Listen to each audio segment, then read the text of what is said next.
வணக்கம். பரபரப்பு மீடியா செய்திகளுக்காக நான் நிரோஷன். ட்ரம்பின் அணு ஆயுத சோதனை திட்டம் இன்னமும் மிகவும் தெளிவற்றதாகவே உள்ளது. அவரும் உயர் அதிகாரிகளும் விஷயங்களை சரியாக தெளிவுபடுத்தவில்லை.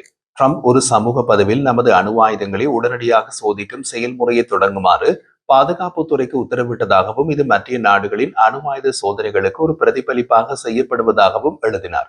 அணு ஆயுத நிபுணர்கள் குழப்பம் அடைந்தனர். அமெரிக்க அணு ஆயுதங்களை மேற்பார்வையிடும் அமெரிக்க தந்திரோபாய கட்டளை தளத்திற்கு தலைமை தாங்க ட்ரம்பால் நியமிக்கப்பட்ட தளபதிக்கு கூட அந்த பதிவுக்கு என்ன அர்த்தம் என்று தெரியவில்லை. அமெரிக்கா தந்திரோபாய கட்டளை தளத்தின் துணை தளபதி ரிச்சர்ட் காரல் அமெரிக்க செனட் ஆயுத சேவைகள் குழுவிடம் சாட்சியம் அளித்த போது ஜனாதிபதியின் வார்த்தைகள் அணு ஆயுத சோதனையை குறைக்கின்றன என்று கருத மாட்டேன் என்று கூறினார். அணு ஆயுதத்தை வெடிக்க செய்வது தொடர்பான சோதனையைப் போலவே இது வேறு ஒரு சோதனையாக இருக்கலாம் என்றார் அவர். ஜனாதிபதியின் நோக்கம் குறித்து தமக்கு எந்த தகவலும் தெரியாது என்றும் அவர் கூறியிருந்தார். ஆனால் மாடலிங், உருவகப்படுத்தல் மற்றும் அணுசக்தி பொருட்களின் துணை சோதனை ஆகியவற்றை உள்ளடக்கிய தற்போதைய அணு ஆயுத சோதனை திட்டம் தீவிரமானது மற்றும் நம்பகமானது என்றும் அவர் கூறினார். அவர் அப்படி கூறிய பின்னர் நடந்த செய்தியாளர் சந்திப்பில் ட்ரம்ப் அமெரிக்கா அணு ஆயுத சோதனைகளை செய்வதில்லை என்றும் பல ஆண்டுகளுக்கு முன்பே நிறுத்திவிட்டது என்றும் ஆனால் மற்ற நாடுகளின் சோதனைகளுக்கு பதிலடி கொடுக்கும் விதமாக அப்படி செய்ய வேண்டும் என்றும் கூறினார். இந்த நூற்றாண்டில் வடகொரியா மட்டுமே அணு ஆயுதத்தை வெடிக்க செய்ததாக அறியப்படுகின்றது. இருப்பினும் அவரது எழுத்து 1992 முதல் அமெரிக்கா செய்யாத அணு ஆயுத சோதனையை மீண்டும் செய்ய போவது பற்றி பேசுவதாகவே தோன்றியது. ட்ரம்ப் வெளியிட்ட மற்றொரு பதிவில் இது அணு ஆயுத சோதனைகள் தான், எங்களிடம் வேறு யாரையும் விட அதிகமான அணு ஆயுதங்கள் உள்ளன, நாங்கள் சோதனை செய்வதில்லை, பல ஆண்டுகளுக்கு முன்பே அதை நிறுத்திவிட்டோம், ஆனால் மற்றவர்கள் சோதனை செய்வதால் நாமும் செய்வது பொருத்தமானது என்று நான் நினைக்கின்றேன் என்று அவர் கூறினார். ட்ரம்பின் பல கூற்றுகள் அவர் சீரியஸாக சொல்கிறாரா அல்லது சும்மா அடித்து விடுகிறாரா என்ற ரகத்திலானவை. தயங்காமல் பொய் சொல்லக்கூடிய அதீத தைரியசாலி அவர். அதுவும் அதை மீண்டும் மீண்டும் கூறுவார். சீனா மற்றும் ரஷ்யாவில் உள்ள லாப்னூர் மற்றும் நோவாயா ஜெம்லியா அணுசக்தி தளங்களிலும் பணிகள் காணப்பட்டுள்ளன. அவர்கள் ரகசியமாக அணு ஆயுத சோதனைகளை செய்தார்கள் என்ற வதந்திகளும் உள்ளன.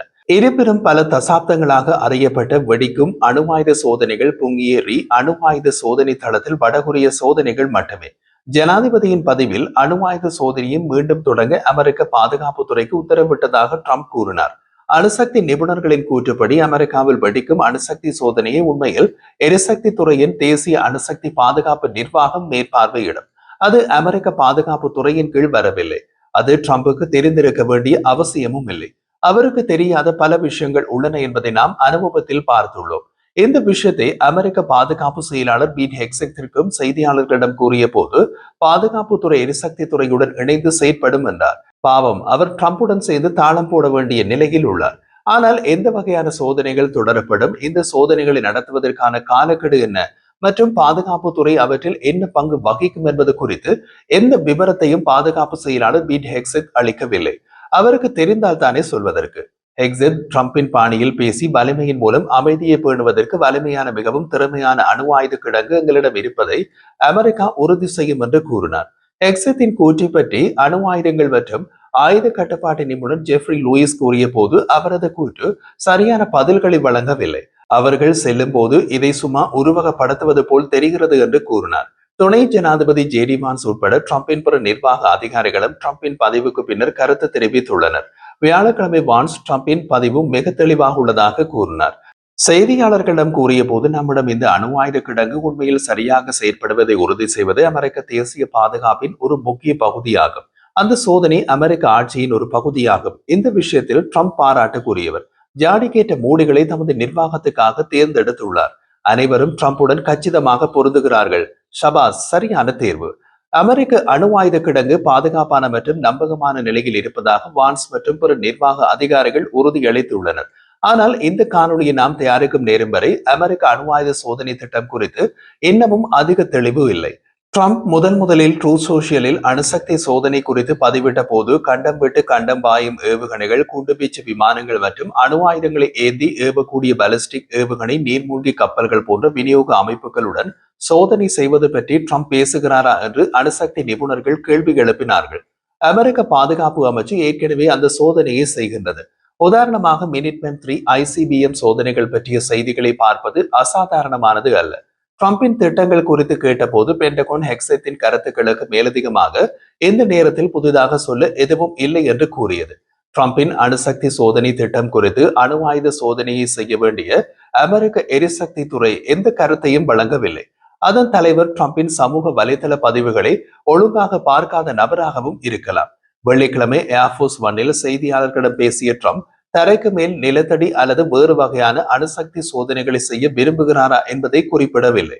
நாங்கள் சில சோதனைகளை செய்ய போகின்றோம் என்று மட்டுமே அவர் கூறினார். மத்திய நாடுகள் அதை செய்கின்றன, அவர்கள் அதை செய்ய போகின்றார்கள் என்றால் நாங்கள் அதை செய்ய போகிறோம் என்று பழைய பல்லவியை பாடினார். ட்ரம்பின் சோதனை திட்டம் ரஷ்யாவின் புதிய அணுசக்தியால் இயங்கும் குரூஸ் ஏவுகணை மற்றும் டார்பிடோ ஏவுகணையின் எதிர்வினையாக இருக்கலாம் என்று அணுசக்தி நிபுணர்களிடமிருந்து சில ஊகங்கள் உள்ளன. உக்ரைன் போர் தொடங்கியதிலிருந்து புட்டின் மாதம் ஒருமுறை எங்களிடம் அணு ஆயுதம் இருக்கிறது என்று தூக்கி காட்டும் நபராக உள்ளார். ஆனால் ரஷ்யாவிடம் மாத்திரம் அணு ஆயுதம் இல்லை, பாகிஸ்தானிடம் கூட உள்ளது. புட்டின் கூறுவதை யாரும் பெரிதாக எடுப்பதில்லை. ஆனால் ட்ரம்பிடம் அந்த ஜம்பம் பலிக்குமா? புட்டின் 8 அடி பாய்ந்தால் ட்ரம்ப் 16 அடி பாய்வார். ட்ரம்ப் தனது அடுத்த சமூக வலைதள பதிவில் நாங்கள் என்ன செய்ய போகின்றோம், எங்கு செய்கின்றோம் என்பது எனக்கு தெரியும் என்று விவரங்களை வழங்காமல் கூறினார். அப்படியானால் கைவசம் அந்த சீரியஸ் திட்டமும் இல்லை. வியாழக்கிழமை நடந்த கூட்டத்தின் போது அது விரைவில் அறிவிக்கப்படும் என்று ட்ரம்ப் கூறினார். மேலும் அமெரிக்கா அணு ஆயுத சோதனை தளங்களை வைத்திருக்கிறது என்பதையும் குறிப்பிட்டார். அது எல்லோருக்கும் தெரியும். கடந்த காலத்தில் சோதனை தளங்களில் நெவாடாவில் உள்ள நெவாடா சோதனை தளம் மற்றும் மார்ஷல் தீவுகளில் உள்ள பசிபிக் சோதனை மைதானங்கள் ஆகியவை அடங்கும். புதுப்பிக்கப்பட்ட சோதனை குறித்து ட்ரம்பின் அறிவிப்பை தொடர்ந்து வெடிக்கும் அணு ஆயுத சோதனையை அமெரிக்கா மீண்டும் தொடங்குவது மற்ற நாடுகளையும் இது செய்ய தூண்டக்கூடும் என்று பல அணு நிபுணர்கள் கவலை கொண்டுள்ளனர். ட்ரம்பின் சமூக வலைதள பதிவின் முதல் வாக்கியம் நீக்கப்பட்டுள்ளது. மீதமுள்ள பகுதி பதில்களை விட அதிகமான கேள்விகளை எழுப்புகின்றது. அணுசக்தி நிபுணர்கள் கூறிய போது ட்ரம்பின் பதிவில் என்ன இருக்கிறது என்பது தங்களுக்கு முழுமையாக தெரியவில்லை என்றார்கள்.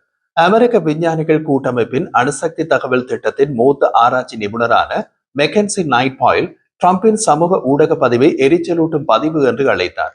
இது ஒரு பதட்டமான நேரத்தில் வருவதாகவும் புதிய உலகளாவிய அணு ஆயுத பந்தயத்தில் எண்ணெய் ஊற்றும் அபாயம் இருப்பதாகவும் குறிப்பிட்டார். அவர் மேலும் கூறிய போது அந்த அதிகரித்த ஆபத்து சில தவறான தகவல்களை அடிப்படையாக கொண்டதாக தெரிகின்றது.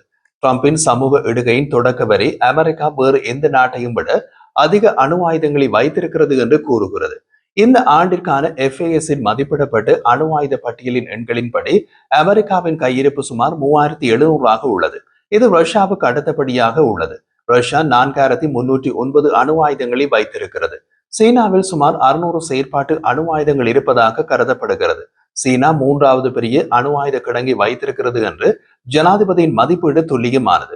அது ஒரு திருப்பத்தை எடுத்த இடத்தில் பெய்ஜிங் 5 ஆண்டுகளுக்குள் ரஷ்யா அல்லது அமெரிக்காவுடன் சமத்துவத்தை அடையும் என்ற பரிந்துரை உள்ளது. பென்டகோனில் கடந்த சில பொது மதிப்பீட்டின்படி 2030ஆம் ஆண்டுக்குள் சீனாவில் சுமார் 1000 அணு ஆயுதங்கள் செயற்பாட்டுக்கு வரும். அமெரிக்க அணு ஆயுதங்களின் தற்போதைய இருப்பு 1960களில் 31,225 அணு ஆயுதங்களாக உயர்ந்ததிலிருந்து மிக குறைவு என்று அமெரிக்க எரிசக்தி துறை குறிப்பிட்டுள்ளது. அமெரிக்காவின் தற்போதைய ஆயுதங்களில் பெரும்பாலானவை 1970 மற்றும் 1980களில் தயாரிக்கப்பட்டன.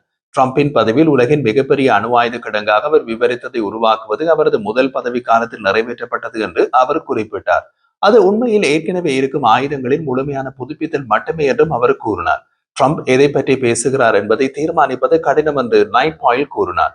அவர் அணு ஆயுத நவீனமயமாக்கல் திட்டத்தை பற்றி குறிப்பிடுகிறார் என்று நான் கருதுகிறேன் என்றும் அவர் கூறினார். தற்போது சூழல் மிகவும் பதட்டமாக உள்ளது என்று நைட்பாயில் கூறினார். ஜனாதிபதியின் பதிவு அந்த பதட்டங்களை அதிகரிக்கின்றது. மேலும் ரஷ்யாவும் சீனாவும் அந்த அறிக்கையை எவ்வாறு விளக்கி எதிர்வினையாற்ற போகின்றன என்பது குறித்து நாம் கவலைப்பட வேண்டும் என்றார்.